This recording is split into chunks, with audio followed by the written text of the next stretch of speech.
So what we'll need to do is we'll need to make a second particular. So what we can do is just Control D this, and that will make a second one. If we turn up the velocity a bit, you can see that it now is kind of making stuff fly out the back. The reason it's better to just Control D that is because then you don't have to re-pick whip anything. It's just all done for you. So for this, I think I'll turn the life up to about 2 seconds so we can see them falling to the ground. I'm going to have to turn the size down. I'll turn the size to about 4. Alright, and then we'll also have to change the color over life. Just a tad. We want it to be a little more vivid. Alright, so next we'll have to go to the physics and turn up the gravity to make it look like they are falling to the ground. Alright, that's looking pretty good. And next we have to turn up the gravity for motion a bit up in the emitter. That way when it turns, it throws it a little more and it does all the correct stuff.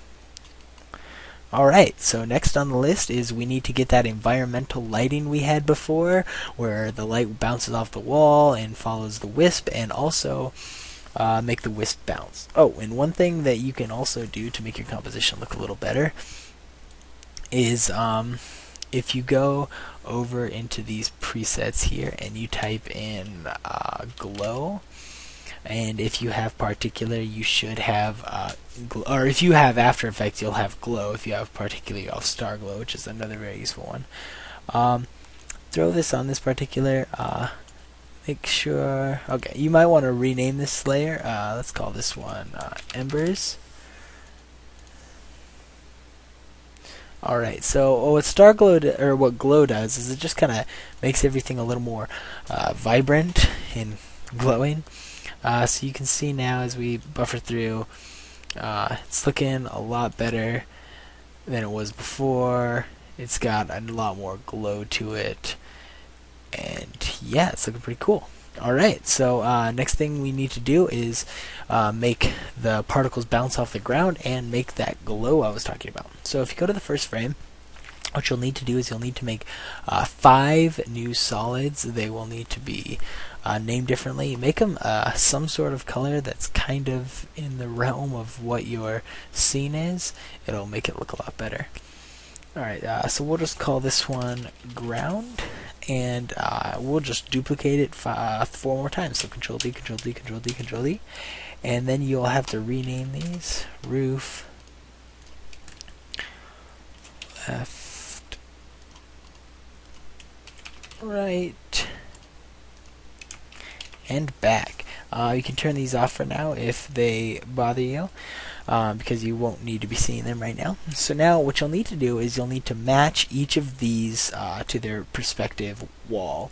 So if we go to floor here and we click on the transform and press Control C, and then we go over to ground and paste that transform. Oh, but before we do that, we have to make sure that all of these are 3D layers, as I said earlier, or this will give us a weird effect, and paste that. So now as you can see, it's pasted in the right place. You might have to scale it up a bit,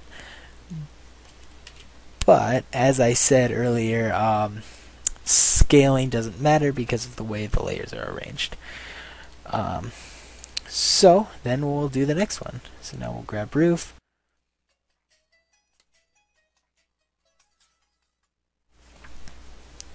Alright, so as before, just copy the transform, paste the transform, and then you can turn on the layer to make sure it doesn't need scaling.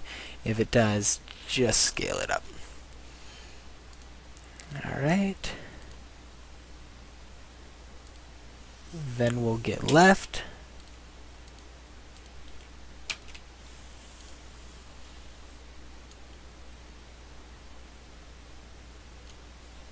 Alright, then we'll do right. And this is pretty much the most tedious part of the entire scenario is this. It just takes a while to do, just because of the effect we're trying to go for with this.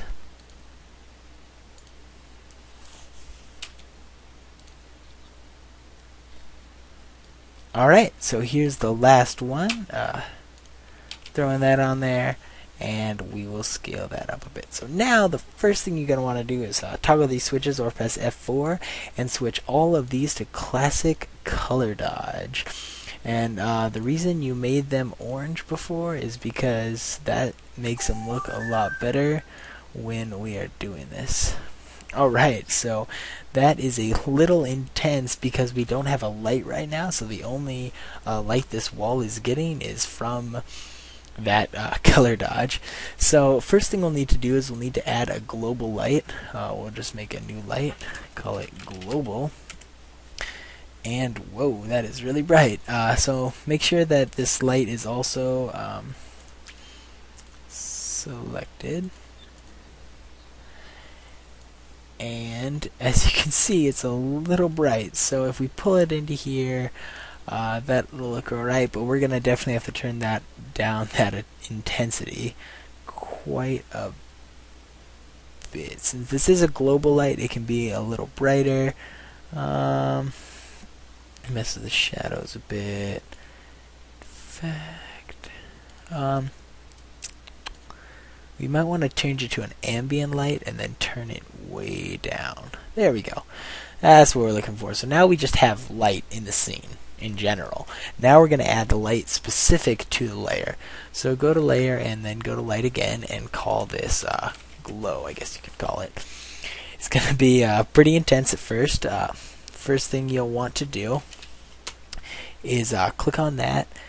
Make sure you drop down your controller. Go up here, go to transform, and you're going to want alt click the position and then pick whip that to this position. So now it's going to follow that wherever it goes, but that is way too bright. So we're going to have to turn the intensity way down.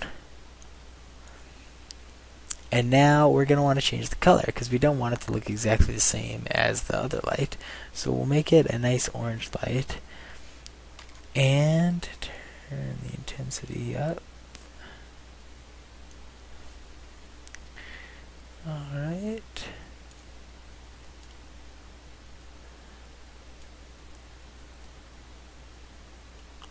What you can do is you can make it a spotlight, so as it goes along it will, whichever direction it's facing, it will shine a light directly the way it is charging.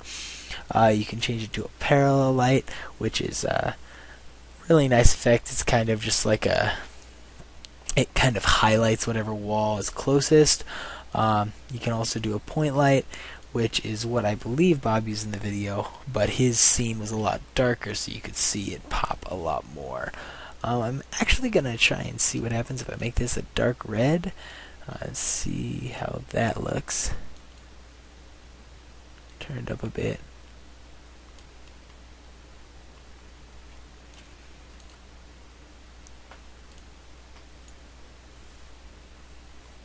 Oh, and another thing you're definitely going to want to do to make sure that this looks all correct is under both your embers and your particular, go under material options and turn accepts lights to off. This is something that's really important. Without it, you're seeing everything kind of doesn't look right. If you turn off both of those, your wisp will always be bright and vivid, and you'll always have that nice shiny glow we added earlier. Alright, now for the very last thing, we forgot to add the particles bouncing off the ground. So if we go to our embers and scroll down to the physics, change air to bounce, and then you drop down the bounce tab and you change the floor to ground, because that's what we labeled our color dodge layer. And as you can see, well, I don't know if you can see it right here. We'll go into full view so you can see it really nice. You can see that they're actually bouncing off the ground as they hit that. You can see right there. And yeah, that's basically the entire effect. If you view it at 100%, it looks really nice. It's a really simple way to make a really nice scene. It's just really nice. It pans around. And yeah, I hope you guys liked it, and as always, if you guys liked the video, let me know. If you guys have any suggestions for future videos, just let us know that, and we'll try our best. Thanks!